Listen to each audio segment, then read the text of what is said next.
Shalom Bapak Ibu peserta FLWJ kelas lanjutan. Pada hari ini kita masuk ke dalam bab Allah tidak melampaui perintah-perintah. Mari sebelumnya kita bersatu di dalam doa.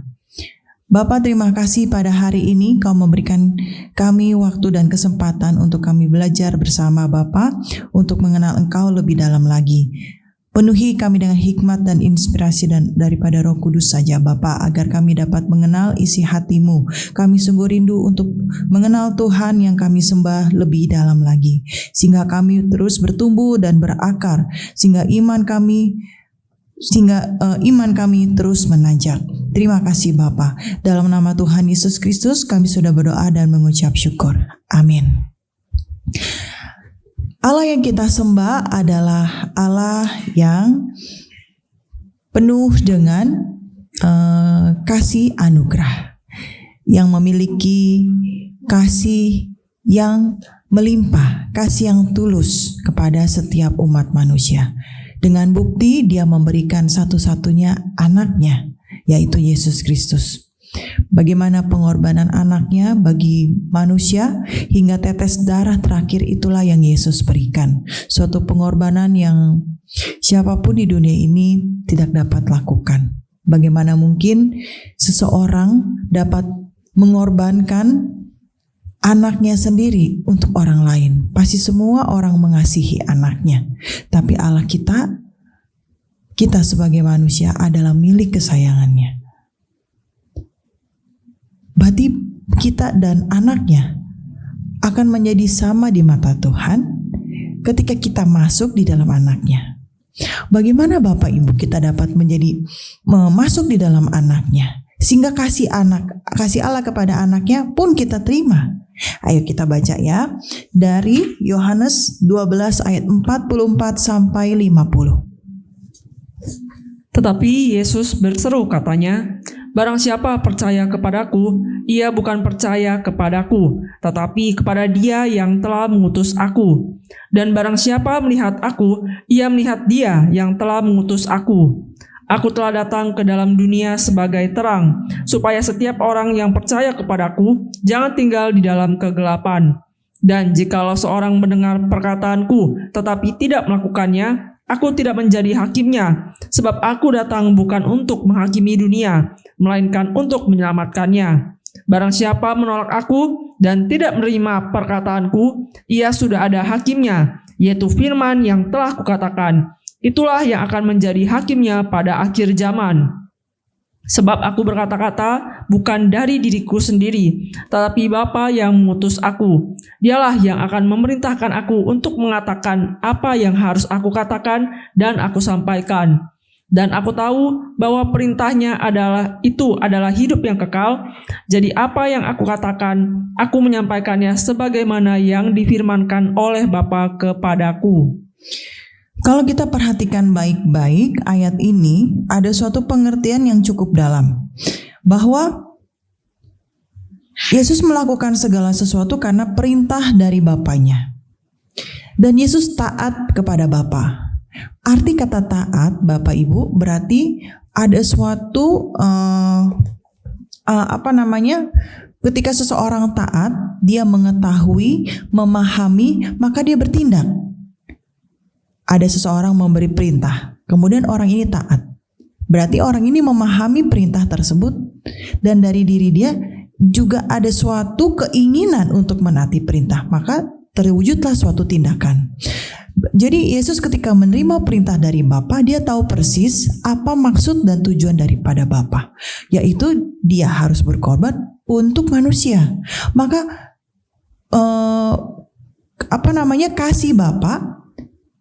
kasih Bapa kepada manusia itu pun tidak melampaui dari kehendak Yesus. Artinya Yesus sendiri, dia melakukan itu bukan karena dia buta, nggak ngerti apa-apa dia melakukan, enggak, karena dia pun mengasihi manusia. Yesus mengasihi Bapak, Ibu, dan saya. Maka dia memberikan hidupnya yang ada di dalam darahnya untuk kita semua.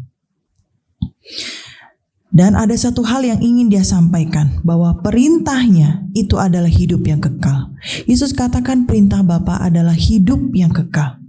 Sekarang kita hidup di dunia ini, apa yang kita harapkan?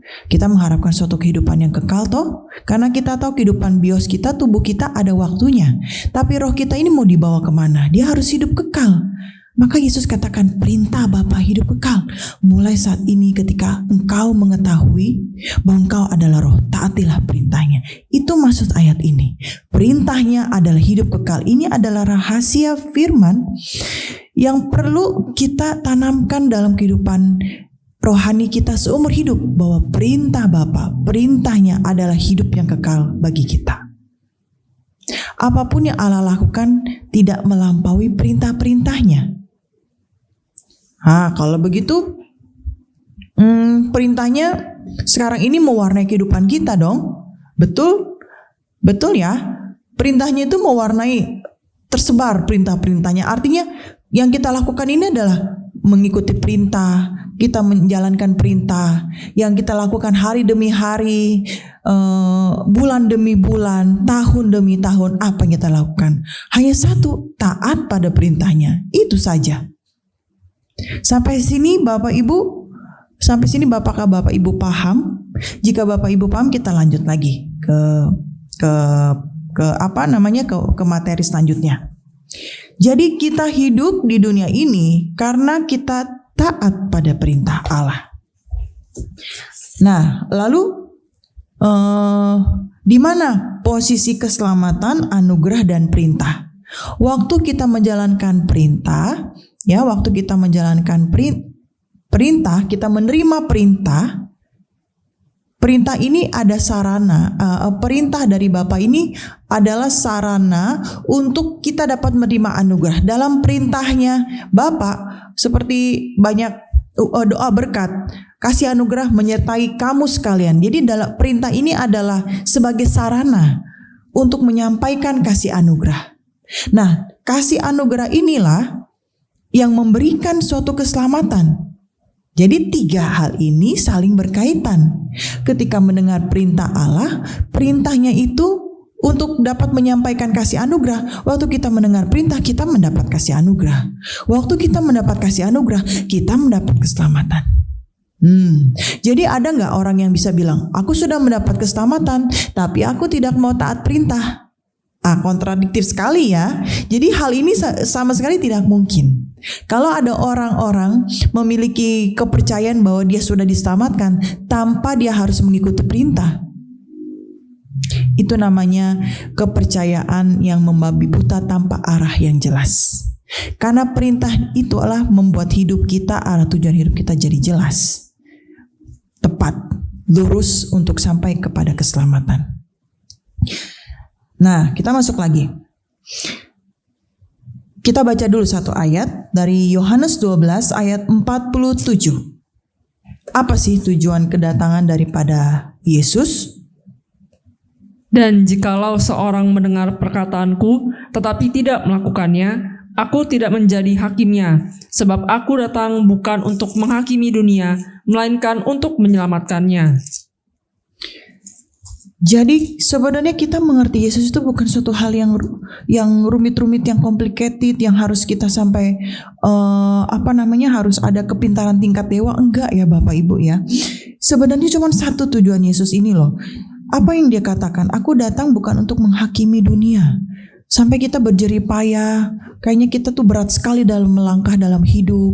Takut salah, takut ini dan takut ini. Dia datang bukan untuk menghakimi dunia atau memberikan beban kepada manusia. Tidak. Apa yang Yesus inginkan? Dia datang untuk menyelamatkan. Itu tujuannya. Tujuannya hanya satu, menyelamatkan manusia. Tapi kalau ada orang-orang Kristen yang menjalani kehidupan iman, kayaknya sepertinya berat sekali begitu. Kehidupannya sangat berat. Kemudian penuh dengan dakwaan. Kenapa? Karena bukan firman yang karena bukan Yesus yang menghakimi, tapi itu hukum Taurat Musa lah yang menghakimi. Bukan Yesus yang menghakimi. Karena dia tunduk pada hukum Taurat. Dia bukan tunduk pada Yesus.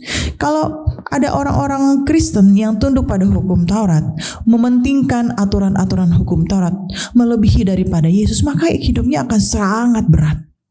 Hari demi hari takut salah, takut berdosa, takut pasti takut juga menghadapi kematian karena hidupnya tidak akan pernah sempurna. Tapi satu tujuan Yesus katakan, aku datang untuk menyelamatkan, bukan untuk menghakimi. Maka kita terima keselamatan ini penuh dengan kasih karunia. Ada suatu kelepasan, kebebasan. Setelah menerima keselamatan, apa satu step yang akan kita tempuh? Satu step adalah kita menjalankan setiap perintah-perintahnya. Tidak sulit. Sebenarnya tidak sulit. Tetapi kenapa orang-orang Kristen sulit menjalani? Karena dirinya menolak untuk taat pada perintah. Menolak untuk tunduk secara penuh. Nah, ada dua jenis jenis umat manusia yang Allah kendaki, yaitu yang taat dan yang memiliki penundukan diri. Taat dan menundukkan diri berbeda. Kalau kita bicara taat, adalah seseorang yang sudah mengetahui, contohnya firman Allah. Ada firman mengatakan berikan persembahan, berikan perpuluhan. Sudah mengetahui, oh ya, aku harus memberikan persembahan dan perpuluhan. Kemudian bertindakan memberikan persembahan dan perpuluhan, itu namanya taat. Sudah tahu, memahami, lalu bertindak. Nah, tapi penundukan diri enggak seperti itu. Penundukan diri itu tidak mengetahui, tetapi sekalipun enggak tahu tetap mengikuti. Itu penundukan diri secara total. Nah, penundukan ini terjadi ketika Eksodus dari bangsa Israel keluar dari Mesir. Apakah mereka tahu apa yang akan mereka hadapi ketika mereka keluar dari Mesir? Enggak kan? Tapi mereka menundukkan diri secara penuh. Tuhan katakan keluar dari Mesir. Mereka keluar dari Mesir. Mereka enggak tahu apa yang akan dihadapi. Tapi mereka tunduk secara penuh. Itulah penundukan diri. Dan Tuhan pun harapkan kita seperti itu. Kita keluar. Tuhan katakan kita keluar dari kehidupan dunia kita. Kita ikut Tuhan. Kita ikut Tuhan. Hari demi hari kita lalui. Kita nggak tahu kan yang di depan kita seperti apa yang kita hadapi. Mungkin ada bahaya dan segala macam. Tapi kita tunduk secara penuh. Nah, ini yang Tuhan harapkan. Dua kategori, orang yang taat dan orang yang tunduk. Jadi sifat karakter yang taat dan yang tunduk, ini dua ini perlu kita punya dua-duanya ini. Di mana saat kita taat, kita membaca firman, perintah, kita tahu, dan kita taat. Kita bertindak. Ada juga saat kita menundukkan diri. Pada saat seperti siapa penundukan diri? Kita bisa lihat seperti Diaken Filipus, bagaimana dia dituntun oleh Roh Kudus dalam kehidupan iman dia. Lalu kita bisa lihat juga Rasul Paulus, bagaimana dia diseret oleh Roh Kudus dalam kehidupan dia. Setelah dia dari Saulus menjadi Paulus, dia menjadi rasul, dia diseret. Kadang dia masuk ke penjara, kadang dia ke kota satu demi satu, dia diseret Roh Kudus. Gak tahu apa yang akan dihadapi, tapi pokoknya dia ikut aja dengan Roh Kudus. Dan ini pun Yesus juga demikian. Lukas 4 ayat 1 dikatakan, coba kita baca Lukas 4 ayat 1.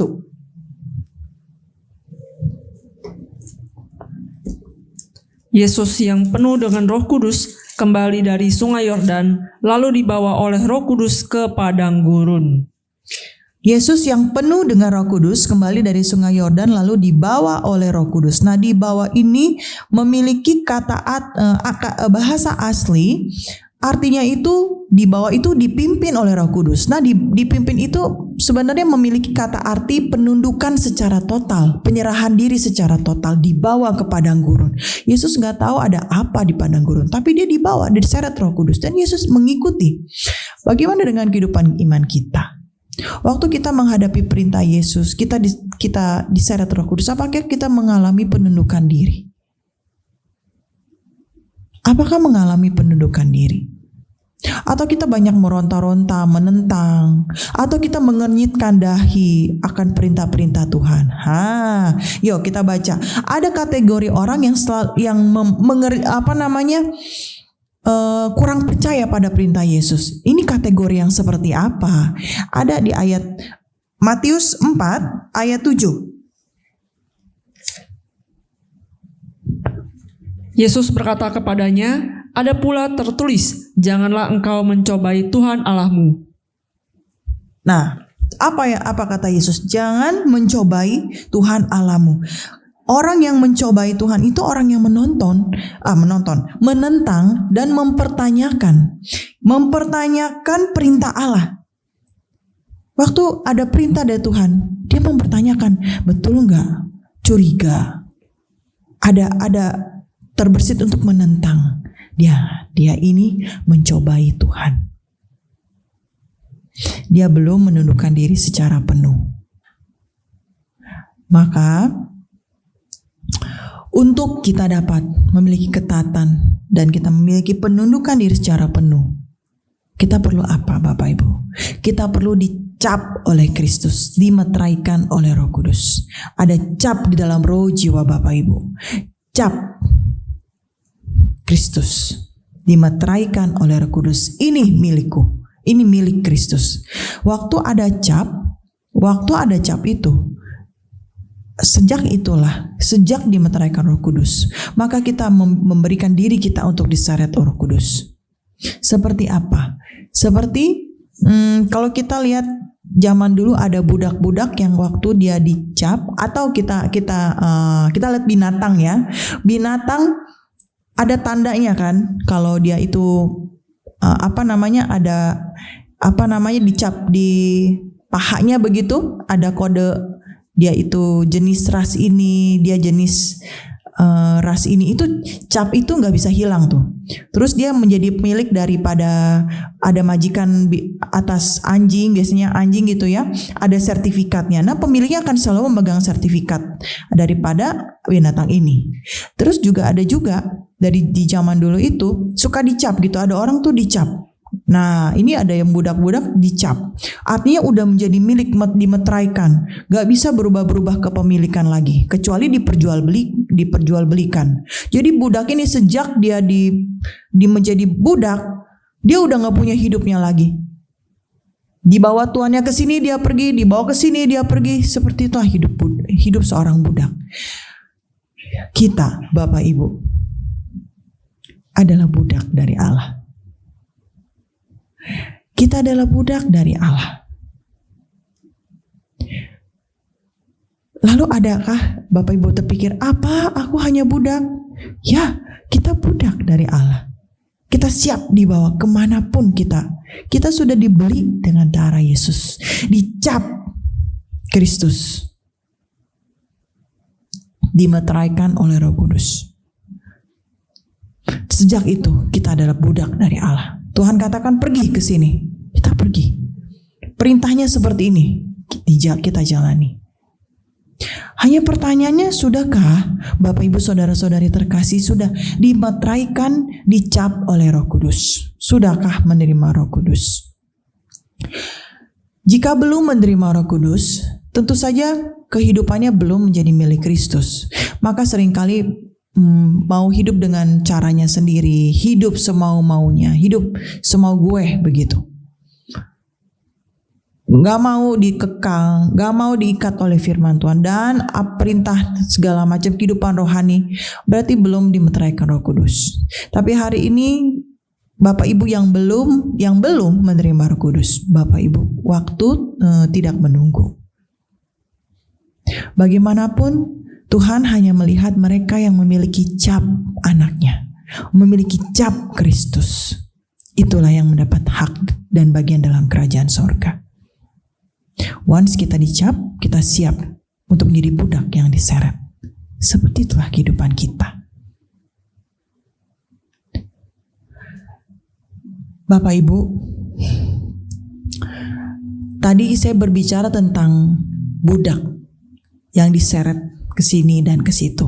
Sepertinya kok budak tarafnya rendah sekali ya, aku sebagai budak. Oh, jangan khawatir.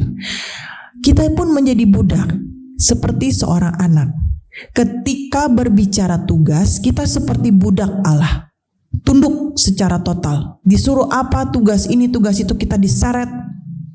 Kita dibawa ini, menjalankan ini, menginjil dan segala macam. Kita tunduk secara total. Tetapi kita pun sebagai anak, kita pun menjadi budak contoh seorang bayi.